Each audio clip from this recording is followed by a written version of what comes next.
Good afternoon, everybody, and thank you very much for joining our session on FinTech, the future in the next 5 to 10 years. It's great to see that the room is still filled with a lot of audience. It actually shows that there's a lot of interest in technology as well as in digital asset in Vietnam.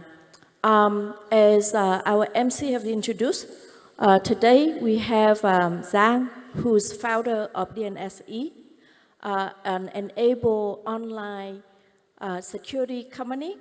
And before founding DNSC, Giang was actually CEO of VND, actually one of the leading security firms in Vietnam. Then we got Ryan Hash. Ryan is a co-founder and partner of Hash, which is a venture capital firm that focuses a lot on digital asset as well as gaming. And Lin is a representative of Binance.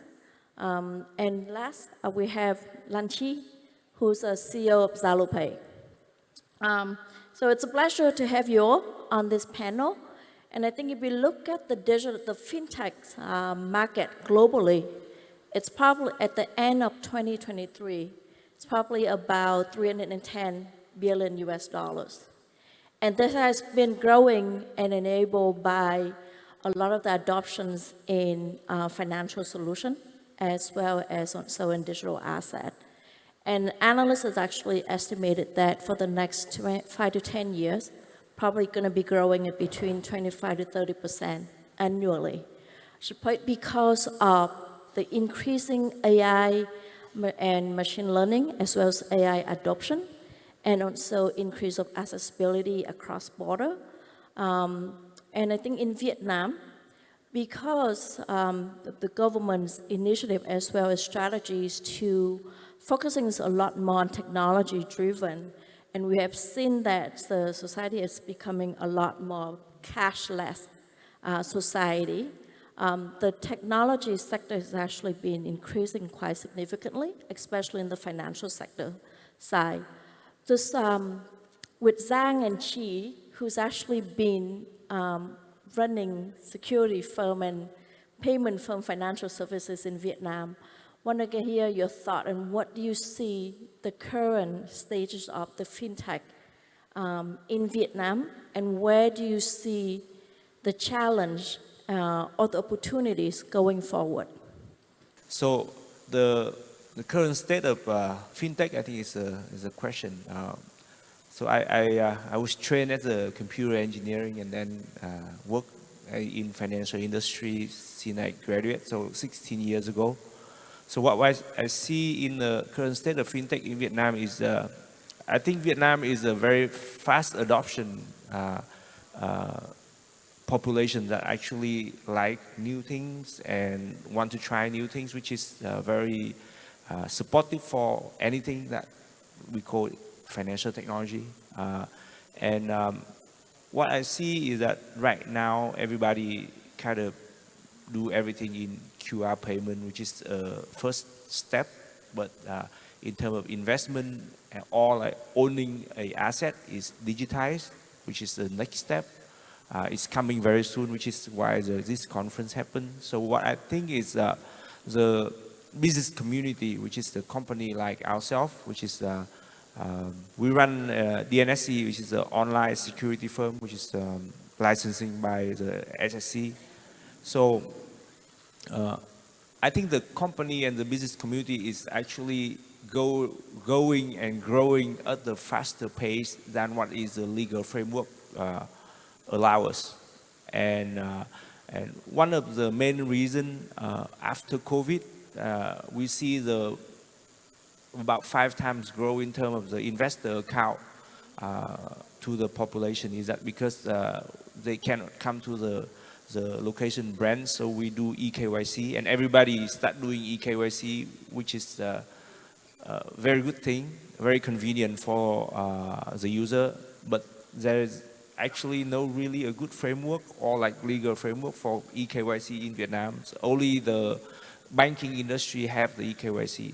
So what I think is that at the current state, fintech will grow and will grow very fast, because the main problem that any fintech or any technology-driven company try to solve is to save time. We try to save time for everybody. We try to save time and increase productivity for not only the people who come to work, but the people who use the services.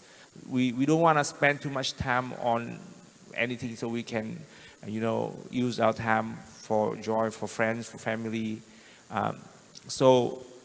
And because of the current landscape in Vietnam, that we have the VNeID digitized of the identification, which is make it a lot faster for us to do anything. And also the banking industry allow us to transfer money much faster. So it's a very good time. I think it's a prime time for any type of fintech want to try to start anything in Vietnam. And the result is that for us, DNSC, when we introduced our first service to the people in 2020, it took us only 3.5 years to reach the mark of almost 1 million account opening in Vietnam, as in the stock market. Of course, with the collaboration with Ms. Chi in from ZaloPay as well. But that to prove that, if you are a fintech, you start and you want to do things that in a new way and save time for the users, that is a good time to start right now, and I think it's booming.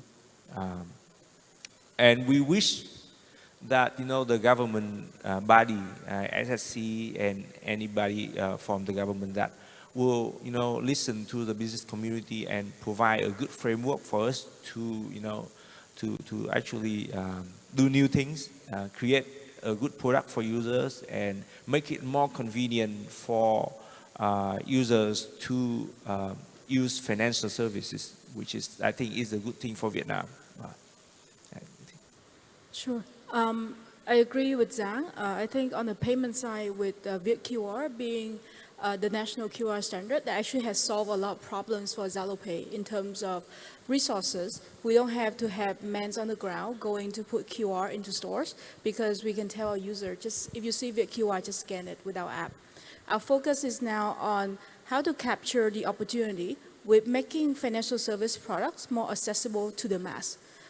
Stock trading, for example, is actually quite difficult for the users. Typically, most stock companies, I think, focus on the whales, like the people who have a lot of money, and don't really build products that are super easy to use for a typical Vietnamese user. I myself didn't know how to use the stock trading app in Vietnam before ZaloPay introduced the stock trading function with DNSC in our app. And since the inception, we've got over $100 million in trading, with people trading from just one stock. So there's a lot of people trading a lot of time. And we've been successful in teaching people how to trade stocks for the first time. And looking at the conference today, I'm very excited about trying to bridge the gap between the community here, where people talk about future digital assets. In my mind, I'm like, how do I bring that to my users and making it super accessible to them? So that will be the future of my plan. That's great, thank you. It seemed that from your two comments, there's actually a themes in there, that there's collaborations between the two, and actually created new products that is more accessible to the underserved investors in Vietnam, and actually that will expand the footprint of the populations that are actually going to be using these accounts as well as trading. Hence also we're increasing the volume of the trading and liquidity. To Ryan, I know that you've been making investments in Vietnam, and where do you see the current status of the fintech investments in Vietnam? So we have been investing in Vietnamese companies since 2017. There was a kind of first ICO era. So probably Carbon Network, the first DEX on blockchain, and second one was Axie Infinity. They opened up the P2E game, and quite innovative product. All like global gaming company, they want to copy this scheme to spread their services. and also Coin98, which is the wallet, and also like a Cypher, also gaming, and our network, which is L1, which is under FPT. So I think fintech area, like not specifically fintech area, but general, I think Vietnamese founders, they're very like eager to build the crypto product, which is global. And I think the current stage is like, as you know, like currently the Web2 companies, they're hard to list on the stock exchange here. So I feel like, you know, a lot of like innovators in Vietnamese market, after looking at the success of the Web3 companies, like 𝐾𝐸𝐬𝐬𝐬𝐬𝐬𝐬𝐬𝐻 they touched a 3 billion valuation. Actually, the 𝐾𝐸𝐬𝐬𝐬𝐬𝐬 token valuation touched the 20 billion at the top.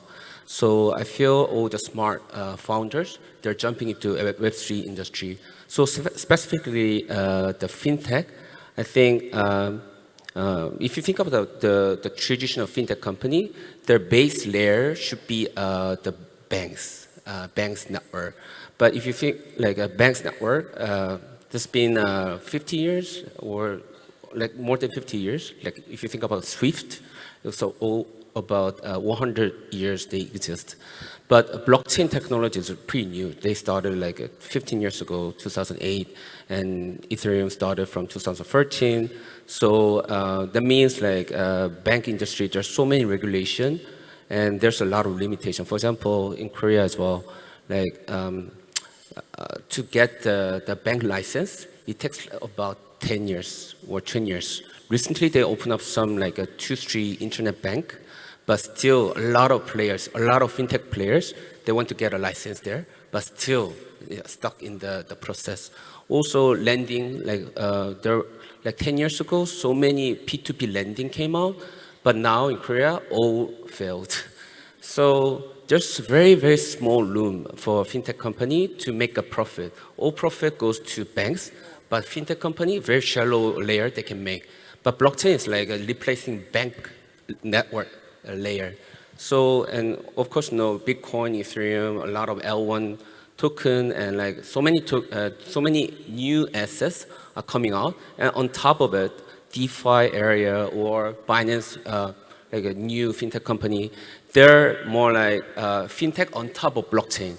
So I think this fintech area, if you can open for the more like a Web3 area, then you can capture more value, I feel. Very interesting. Let me ask us a bold question then. Do you think that over time, banks will have to integrate it with a lot more of the digital assets, especially on the blockchain side also, to make it more efficient and also to compete with all the Web3 financial services companies? I'm 1000% sure, because already U.S. companies are moving in. Trump already announced the government will buy Bitcoin as a reserve, and BlackRock, Larry Pink, is going in, and JP Morgan, they have been this place for a long time. They're more private blockchain, but VanEck, the largest hedge fund, Fidelity, and like so many like Wall Street, not fintech, financial giants already coming into crypto space. They announced like an ETF, and like they open the deposit, a lot of crypto assets. They're all preparing it. For us, like we made a joint venture with KB Bank, which is the largest bank in Korea, the custody service, because custody service is like first step for institution to get into crypto space. Also, we are working with SCB, which is a Siam Commercial Bank in Thailand. We are building a lot of like institutional services for institutional services with them. And eventually, we want to onboard a lot of real-world assets. Also, vice versa, like institutions want to get the digital asset as a payment. So I think over time, it will be a faster process to adapt the blockchain and cryptocurrency. Thank you. Very interesting. To Lin, you've been in Vietnam for a while, or Binance has also been present in Vietnam for a while. How can different players actually in the fintech ecosystems in Vietnam can collaborate it to drive the growth and innovation? And this is probably two other panelists' points that you have heard in terms of the products, I guess. Thank you. I think that's the right question and also a very tough question as well. And especially for Vietnam, we have a different kind of political system. It doesn't mean it works, but I mean that in order for all the stakeholders to work together, I think that we need some very strong collaboration between the public and private sector. And to enable to do that, we should find the same common goal. And especially the coming official statement from the government say that they want Vietnam become a blockchain country by 2030. I think that's the common goal and every stakeholder can work together. Example, like today, we think this conference is hosting by FPT and SSI that's already bring a lot of people from other countries to Vietnam together to promote more Web2 promote blockchain for Web2 people and understand about Web3. So we need to find a common ground and working together, and I think we are going that way. Yeah, thank you. Thank you. It looks like all these four panelists sitting here can actually collaborate and actually create a great product in Vietnam also.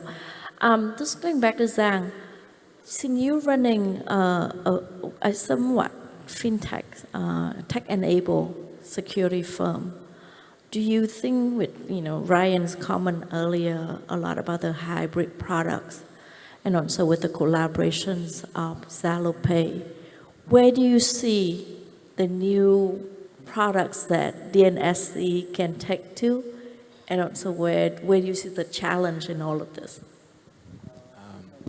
One of the things that we are running is actually we run a security trading firm, so we have to be under the security law, and I think it's similar to SSI, any security firm, is that you can only do and trade securities in Vietnam at the moment.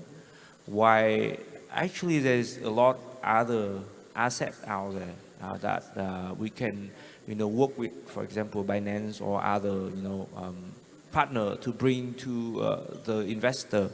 That's one. I think most of the developed country, the security firm are able to offer, for example, investing in blockchain, investing in ETF that on digital asset. And in my point of view, security is actually one of the first type of company that offer digital asset. This is, security is actually a digital asset. You don't really touch it. You actually have the number on the computer or on the phone that say, I own this much of the company. So in order for, for us to, to offer more product, of course, I think the legal framework is very important. We're working hard to actually for ourselves to comply with the law right now, but we also want to, the SSC or the government body keep the open mind. Like Ms. Ling said, the strategy said that Vietnam will be the blockchain nation in the 2030. So I think the first step that you can allow users to officially buy and sell any digital asset online on a platform. And as of the security firm, we have a very well-grounded in terms of security, in terms of financial insurance that can offer to the users officially buying and invest in digital asset. So we are I think our company, we try to keep ourselves ready to offer any type of digital asset to the users once the law allowed, and we can do it. Some of the products that we want to do is that, at least at the moment, that we're trying to work with multiple financial firms to financing for our users, which is, I think, is a very important part that, other than, the new Web3, we have the traditional, which is, I think, still govern somewhat about 90% of the life of the normal people. So our goal is to keep the people that make it easier for the user and cheaper for them to access that type of financial services. One of the problems that I see in Web3 and the blockchain community is that the cost of fund there is quite high. You look at the staking that I think the previous session, somewhere 45% and then 80% and 200 something percent. Those APR is very high for the normal users to borrow. Of course, we want to see that, if we can work together and collaborate somehow, because utilizing the blockchain technology, we are accessing the pool of financial not only from Vietnam but internationally. So those are the very unique resource if we can utilize to build your business, build the services, not just digital, but somewhere is the real life, real asset. So I see that there will need a bridge for traditional security and somewhat tech-enabled traditional security like DNSC. So we are like a hybrid anymore, and to work with the Web3 to bring the service to many normal users out there for your daily loan, for things that they want to borrow for their business. So our goal is that make it easy so that they don't have to lose the money to some scam or somebody that to borrow very high interest out there. So it's actually that is our long-term goal when we are in this business. That's very interesting. I think you mentioned something about the regulatories and how market is actually moving much faster than the regulatory, the regulations. When it happens like that, how do you actually build trust with clients? Because usually when it happens like that, you actually are doing something that you basically semi not allow, in a way, in a sense. Chi and Lin and to all of you, how do you actually build the trust with the investors or your clients when they go from Web 2 to Web 3? And I completely agree with you that I don't think Web 2 will go away right away, because it has been for a long time. But I think that in our next generation, our children's generation, Web 3 probably is the key. But going back to the current generation, how do we build trust with clients and investor when you go under that hybrid model? Any of you? I can try to answer the question. I think that's a key question. That's the why blockchain coming out for. It solve the problem of trust. And I think there are the three areas that I think that should building the consumer will be least in the product. If first of all that the company had to be very transparent. I don't want to advertise for our company, but any blockchain company, especially like Binance, we have called group of reserve.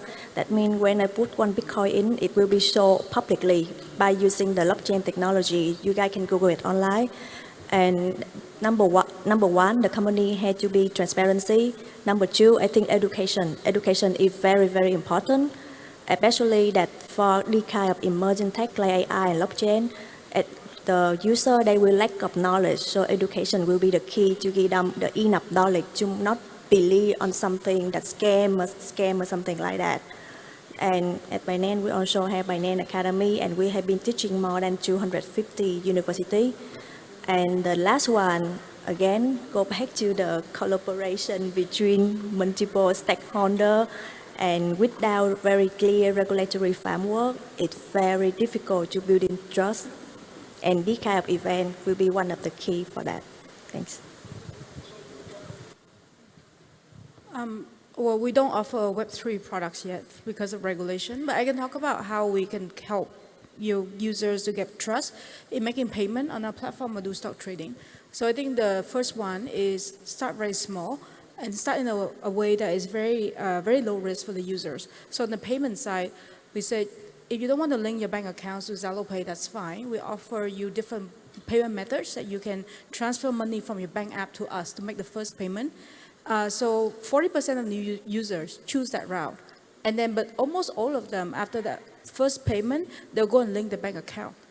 So I think the main barrier in their head is that they've never made online payments. So you need to figure out a way to help them make that first jump without feeling like you have to put too much risk. On the stock trading, we also said, hey, let me give you one stock as a gift, one stock unit. Now you can start, try to sell it, get a sense for that. And then after that, people get hooked and they're like, okay, this doesn't seem as scary as I thought it would be. So that's number one, is start small. Number two is educational content. So we, instead of just running promotions for stock trading, we actually leverage the content from DNSC, who does a very good job of creating market updates, and we try to make it more digestible for our users. And in next year, we're going to try to make it even more fun. Like we think about interactive videos because nobody reads anymore, apparently. So we try doing a lot of that to give users a sense that, hey, we are a platform that actually care about you making the right investment decision. If this is not the right market time for my investment, we'll tell you that. So that's over time that helps build trust. Yeah, so basically I think this is a very interesting topic because blockchain is basically a trustless platform. That means that we don't need to trust like a counterparty or like a middleman. For example, for now, like in the fintech or company like big tech giants, we need to trust them because they're middlemen. Once the company was corrupted, then all information or all assets is gone. But blockchain is like, if you trust the network, then like we don't need to rely on our trust to the certain middleman. But us are all middlemen. Us like we are also middlemen between blockchain space and TradFi, Binance, like blockchain and retail, Zalo and like DNSC, all like middlemen. So I think to get more trust, I think first of all, like she said, like openness and transparency is really, really important. So we need to share everything to our client, that even though that is bad or good, if they know like everything about us, then like they trust us. And second of all, I think consistency is really important. For example, like always the market is very turbulent, so it always up and down. So if I just deposit my money to the company, and bull market they made so much money or they like invest a lot, but in the bear market they just exited, then like a client will be very frustrated. So for us, we started from 2016. It's been a while, like 8 years. And bull market, bear market, we always there, always serve the service to the client, even though the environment is really, really bad. So clients are always like very speculative, but once we have a very true belief about this industry, then like they rely their trust on our company and services. So I think I added a little bit to build trust for us is what I did is quite simple. We just let the user deposit and withdraw the money 24/7. So anytime, anywhere. Basically, that's what I did and what we did as well at the company. And we see very amazing. Like when we first test the services and it's just an online website and people can deposit the money and buy some shares and they can withdraw anytime and it grows really fast. It's amazing. Like to me, it's very amazing because the user just don't need to know where you're from and don't need to know what the brand you are. And as long as you can provide the service of deposit the money and withdraw the money anytime, then they will trust you. So this is well what I learned from about 6 years ago. That's what I did on the first version of the service that we provide. So ease of convenience is also the key to able the business. Just a quick question for Ryan. In terms of blockchains, where do you see the potential for blockchain adoptions in Vietnam? So basically, I think the base layer of innovation of blockchain should be finance. So there'll be very, very fit to fintech. Which should be finance, you said? So that means basically, like I said previously, like a blockchain itself, the basic function is payment, remittance. So I can transfer money here to the opposite of the earth, like 2 seconds. I can transfer 10 million USD or 100 million USD amount of BTC. That any finance cannot solve that. So that's why all the retails, actually the government and country are worried about capital emission from the country to outside, because FX market is very important. And if FX rate between local currency and USD change, they influence to exporting market and the national economy.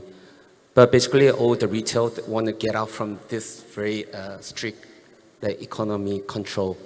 So that's why all this movement, the BTC movement started after 2008, the financial crisis in US. And on top of it, I think that basically remittance is a starting point, but on top of it, a lot of DeFi.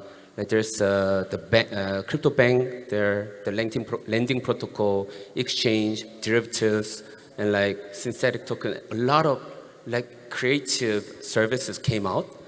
And now I think the potential is more on so many application layers. Already Vietnamese founders proved themselves that they can make a lot of very innovative product in application layer, like a gaming, IP, and entertainment.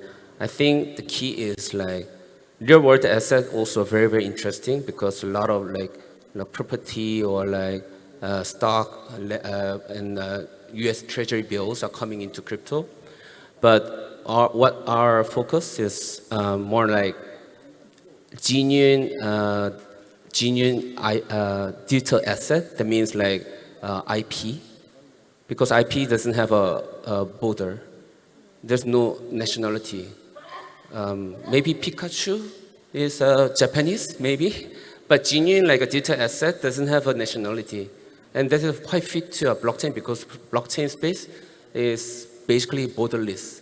So that means this kind of asset can scale out global level. So even though the asset Vietnamese founder made in here, but if that is a detail-oriented asset, then scale out to global scale very, very quickly.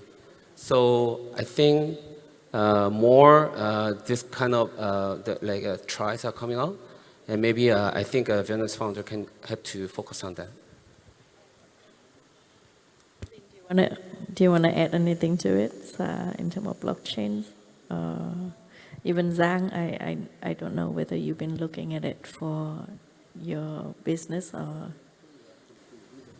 For me, I think I agree with your point of view earlier. I think we will see the transition time between Web 2 and Web 3, and blindly, I think Web 2 and Web 3, they go parallel together. Doesn't have completely 100% Web 3. Because from the user standard point of view, some people, they prefer the centralized service. They need to be customer support 24/7, and that is something that decentralized cannot offer. And we still had a market over there, yeah. I kind of feel the same thing, but I want to hear more from Giang and Chi on where do you think it's going? I think it's going to be two worlds together. It's not going to be you completely convert from one to the other. It's another method, like Ryan said, is make you transfer the money easier. Of course, you don't have to file a lot of paperwork at the bank to transfer 10 million from Vietnam to Hong Kong to buy a watch. So it's a lot easier and more convenient.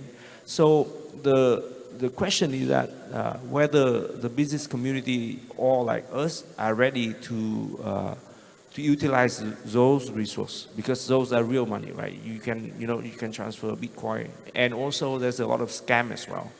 So as a normal users, how do I protect ourselves from that? So I think for me and DNSC, what we want to do is that, of course, in the future, when everything is allowed, we want to, of course, introduce to users the safe way to invest and own those digital asset and utilize the utility of that digital asset. Make use of that, and that's what we are looking into. And I think maybe someday in the future you can see the IPO of the company, and people can buy it, or you can raise the money in some sort of Bitcoin or some coin, some digital asset you can transfer to the company. Or a lot of people talk about digitize, like you said, government bill bond from the USA. I think Vietnam,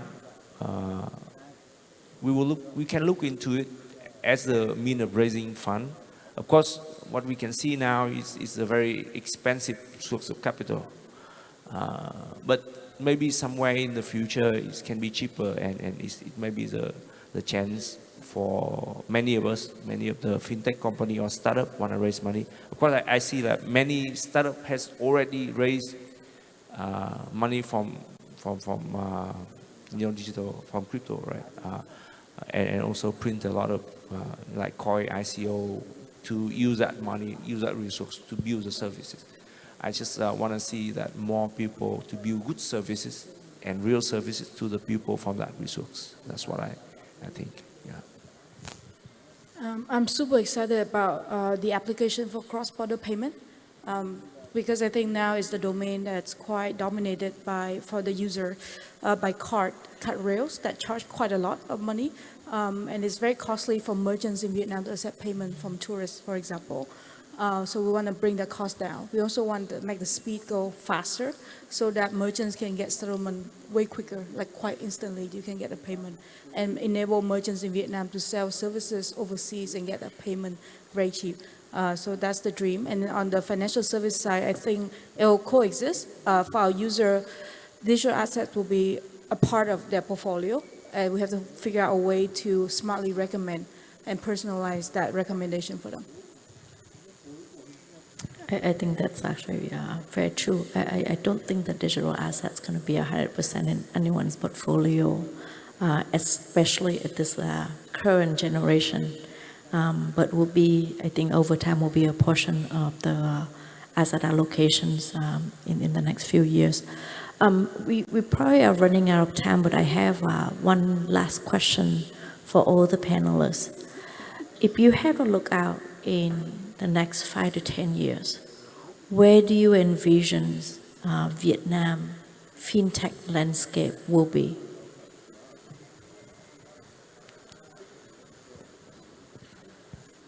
Any of you want to take it? I think 10 years or even 5 years from now, well, maybe 10 years to be safer, that Vietnamese investor and people can invest in more diverse, and the behavior when they do go for a loan or buy a house will change. Like right now, we don't bring a wallet anymore, we bring the phone. So I think the phone will be like the primary sort of for the retail users. That what we think it's gonna be like that. And for the basic service, you still enjoy the free.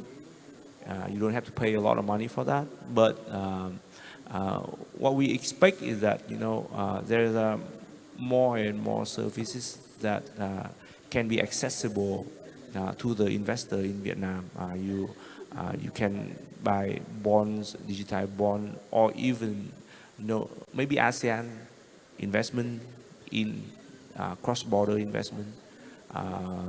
And like I said before, maybe IPO some sort of, crypto money.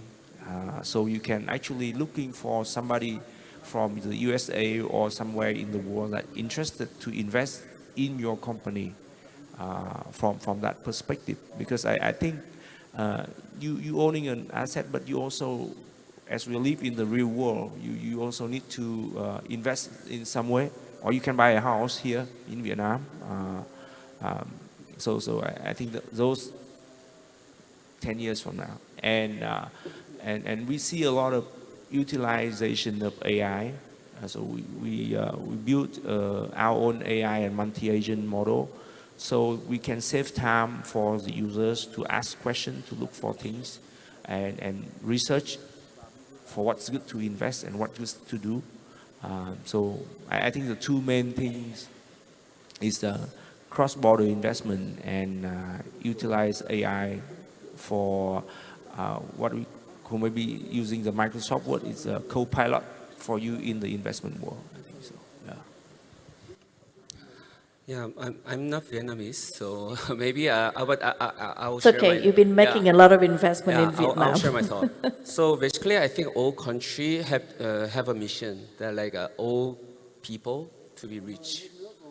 So basically, like a fintech and network, everything is like making an efficient economy. So all behind, like eventually everyone become a rich people, and everyone become innovative, and everyone could be growing to become a global citizen. So I'm more focusing on like not domestic, like what is the number one Vietnamese founder. I want like find out who is the Vietnamese founder who can become a global number one winner.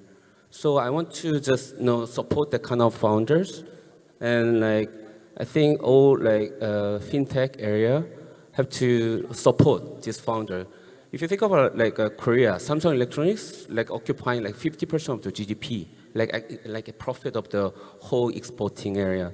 And like if you think about Sweden, like Germany, like Pfizer, and Sweden recently they also have their own like medical, like their 60% of GDP is from there. So now just one innovative founder, like their portion of the economy is getting bigger and bigger and bigger. So now like organization or like a government have to find out just one founder, one company who can become a global winner, then the company will make the country to be rich again. So I think like this flywheel run again and again and again, then like people get rich, people get more well-educated, and well-educated people become a good founder, and they contribute back to country to make a good neighborhood, good community. Then I think that is the final goal. So I think a fintech is just specifically this is like industry, but I think the goal is like expedite, make a fast iteration of this cycle. Okay, for me, I think let's have a dream very big, and I would say that maybe the next 10 years, beside Momo and VNBay, we maybe had or not at least 10 unicorn from fintech industry. However, if it's happening further on, we need the smart regulation framework. If we don't have very good regulation framework, it will be really difficult for the company to go, multiple companies to go global. And especially, I really like the idea from Mr. Giang. He mentioned about the company had to do something with real value and solve the real problem. So if right now, if the fintech company, if they want to be a unicorn, I think they should find a specially problem and working on that and really dedicate instead of focus on the short term, they should focus on the long term. Thank you. There are three things I hope that fintech can help solve in the next 10 years. One is for user and two for SME. So for user, personalized financial service products really work for them, especially insurance. I don't think we even scratched the surface of how to offer insurance to Vietnamese users yet. Then for SME, hope to see two things. One is cheaper and faster cross-border payment to help SME businesses sell to the world. And the last one is financing for SME to help them grow. Thank you. This has been actually very interesting panel discussions, and I hope that these two companies here can eventually be two of the 10, within the 10 unicorns that Lin mentioned. But thank you very much for participating in the panel. And to the audience, I hope you enjoyed the sessions and you find it informative. Thank you.